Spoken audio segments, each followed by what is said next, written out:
do you believe the Warriors have a shot, a good shot to win the West? Whew. I think they have a shot. I, I think and the only reason is because Wiggins is back. Yeah. Right? If Wiggins is not back, they have no shot. If you have Wiggins out there, I mean, you can still fall back on, for the first half or so of the season, right? They still had the best starting five from a number standpoint, right? When he was out there, right? When they were running their conventional Steph, Clay, Wiggins, Draymond, and Looney, right? That's just something that you can fall back on if Wiggins is there. Now, the bench is there's going to be a big adjustment coming, right? There's a domino effect once Wiggins slides back into the starting spot.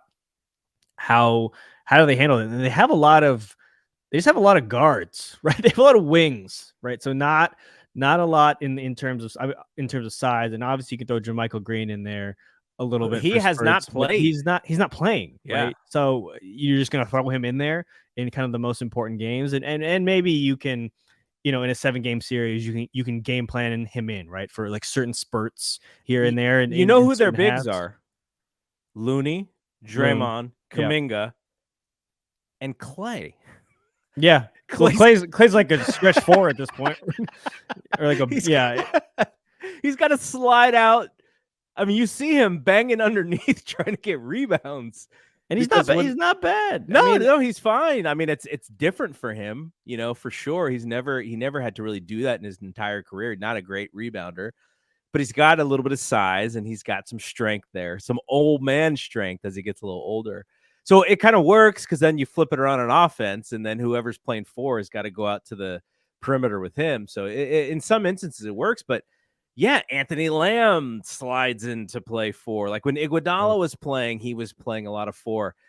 It is almost a crime that the Warriors could not find somebody else to take up some of these Draymond and Kevon Looney minutes. Like it's like one of those things where like you have one job. They couldn't do it. I mean, in theory though, that was Wiseman. Yeah, Right? yeah, it was He supposed to he be was Wiseman. supposed to be Wiseman. It didn't work, and they traded him for 5 picks. Obviously, those 5 picks GP, yeah. became GP, and in essence, GP does play sort of like that small big man role. Like offensively, Yeah. he effectively is a rim runner. You find him in the dunker spot, but it's going to be a slog. And look, Wiggins is in there. I think they have a shot. This JP renaissance that's been sort of happening in the last 7-8 games is if you get this piece or this version of Jordan Poole, the dynamics of the Warriors are just a little bit different, right? Because look, defensively, he's going to be the same train wreck, right? He's not good defensively. He's going to get out of position. He's going to get beat. But if he's shooting efficiently, if he's an efficient offensive player like he was last year, he had the same defensive deficiencies last year. He was just way more efficient in terms of how he could score and everything else. If he can even meet a fraction of that, then there's a shot, because his minutes are not a complete minus, and you can play him in these small lineups, Steph, Poole, Clay, Wiggins, and Draymond, right? And in kind of a closing lineup. I mean, I doubt that they will, because I think Kerr trusts Gary Payton more in kind of in a closing lineup like that, where GP will play the two. But if Steph seemingly likes that a lot too. He's like the security blanket out there for Steph. Yeah, I mean he's their only rim runner too. You know what I mean? So it's just, it kind of gives the offense a little bit of a different look. So there's a shot, but going into whatever this ends up being, the playoffs, the play-in, there's the feeling that I have entering whatever this postseason is not where we were last year, right? Obviously, the 3 seed facing a beaten down Nuggets team, like, all right, they'll probably get past them.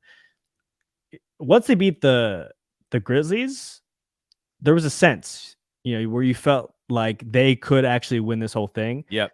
And that percentage probably starting before that Nuggets series was probably around a 50%. Depending on how this all shakes out, because Steph was still coming back.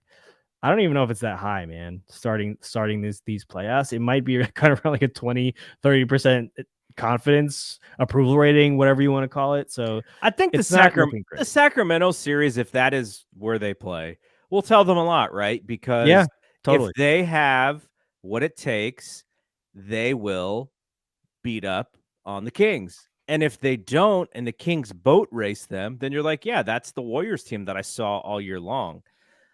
They would have to go through, if the standings stay as the playoff picture says today, the Warriors would have to beat Sac, and they would have they're not the going to be the home favorite here. They don't have the home court advantage. Then they would have to go into Memphis, a hungry Memphis team. Oh, they hate the Warriors, by the way. I was in Memphis and I was terrified for my safety. Did you have to put on a Memphis Grizzlies hat or anything?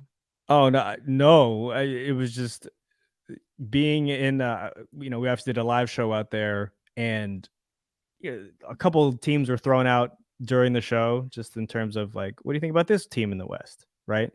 Smattering of boos for the Nuggets, smattering of boos for, the Kings and everyone else. And then they got to the Warriors, who at that time, I think were like 7th or 8th.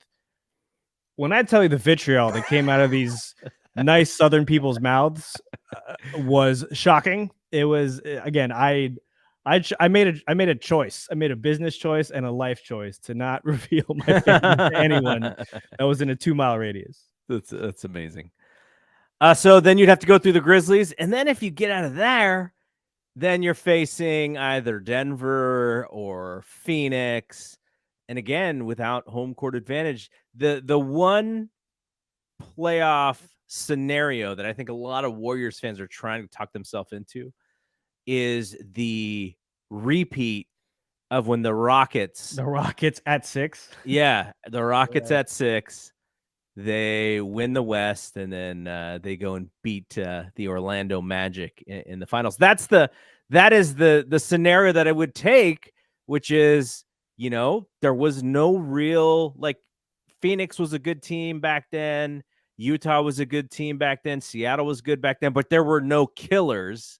Right. Everyone was in that post-Jordan era a little bit, where everyone was trying to figure it out. And that's kind of how it is. I mean, Denver got out to a really, really big lead, but they have not played that well of late. I don't know. I don't think Jokic is injured, but he also hasn't had his usual stellar performances as late. They might be playing possum a little bit. Sure. Yeah, totally. They're so far ahead where why push it? But they also have some glaring issues that they've got to fix and deal with going into these playoffs. The West is going to be wild, right? Not to kind of go back to that, the Wild West stereotype.